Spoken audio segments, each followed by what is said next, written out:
Canty, Amari Cooper was one of the most highly sought-after prospects coming out of college, and for the first 2 years with the Raiders, he was as good as predicted, combining for over 2,000 yards and 11 touchdowns. And then year 3, much like Jaws 3, major disappointment, only catching...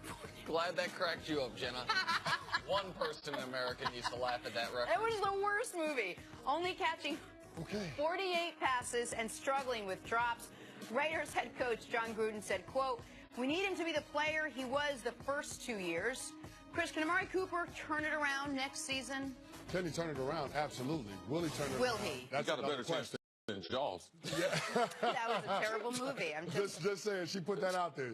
That's what she said. It wasn't going to be awkward today. Yes. That's what she started at. Why was that awkward? It was a No joke. reason. Okay, On no Amari reason. Cooper. Amari Cooper. Thank you. Struggled with some injuries last year. Obviously, the drops became a problem. Wasn't consistent with the hands, but the talent is undeniable. We saw that in the first couple of years. My only question is, with John Gruden saying he wants to take it back to 1998, how involved is that passing game really going to be? How intricate is it really going to be? Because with that big physical offensive line, it seems like it would lend itself to more running the football and getting that ground game back together rather than just trying to air it out. Now, they got rid of one of Derek Carr's favorite targets in Michael Crabtree. They did sign Jordy Nelson in free agency. I don't know how that's going to go in terms of being able to establish that chemistry, that rapport. I think that was more about the culture in that locker room. So does Jordy Nelson help Amari Cooper get back on track? I think that remains to be seen. He's probably a little bit better of a mentor than Michael Crabtree would probably be.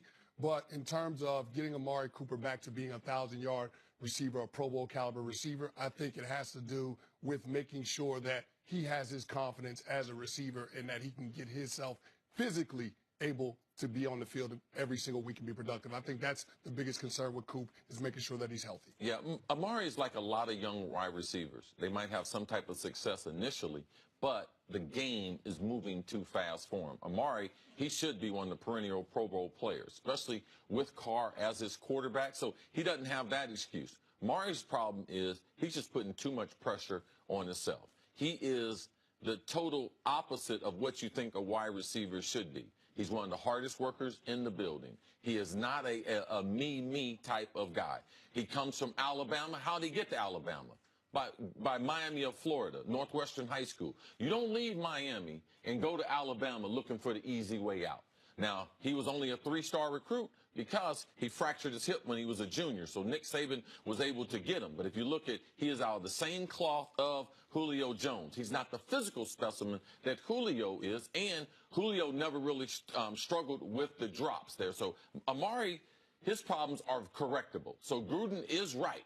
A lot of that offense will be focused around Amari. So these things will be corrected. As I expect Amari to be more consistent. I expect more of his targets to come down with completions, because it does not make sense for him to have only a 50% completion rate in the NFL. 50% of his targeted, he's only catching them. That's second worst in the NFL. Amari Cooper is a better receiver than that. I believe he'll only get better with Gruden and Jordy Nelson. I believe him and Jordy Nelson have very similar work ethics and very similar personality. So I believe it will be a bonus getting Jordy Nelson from Green Bay and what he brings to Amari Cooper. I think we'll see the best of Amari Cooper in 2018. All right, listen, this is an area where you are a particular expert on it. So Really? I'm going to ask you a few questions. Well, You might know a few things. No, but I mean, I want the audience to know, not just because of the position, but because of the player, because of where the player played high school football, where the player played college football. Yes, I almost watched every one of his senior season games when he was playing at Miami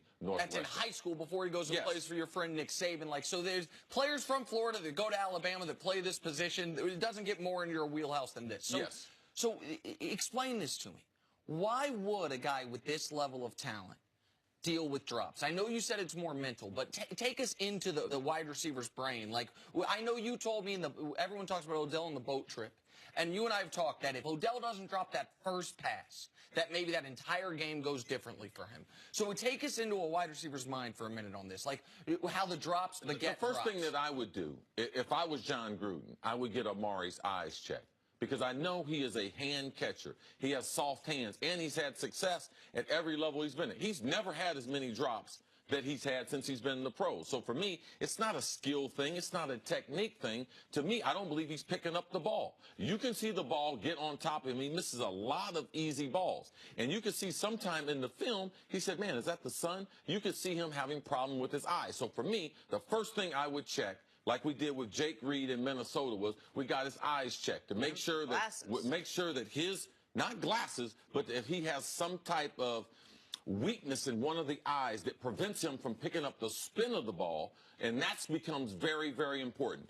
Carr throws a great ball. You should not have that many drops. When you have that many drops, typically you would see it with someone like Peyton Manning or Eli, who throws a wobbly ball. When you have a tight spiral like that, there is no excuse. And I believe that's the first thing that I would look at. And I just believe it's also wide receiver maturity. You get more mature. You don't have those lapses in focus during the game. That's one thing that young receivers you see in the league also. And then I want to follow up and ask you something, because you alluded to, you remove Michael Crabtree, you bring in Jordy Nelson.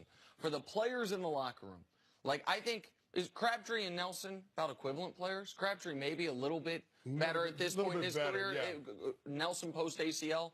What does it say to the guys in the locker room when the new head coach maybe substitutes a slightly better player for a slightly worse player, and the reason is what you described it as? Ostensibly, it's about culture. And he gives, by the way, that other player a new contract while moving on from Michael Crabtree. Well, he also moved on from Marquette King yesterday. Yep. So it's clear that John Gruden is trying to send a message about what he wants his players' mentality to be. And I don't have a problem with that as long as it works out.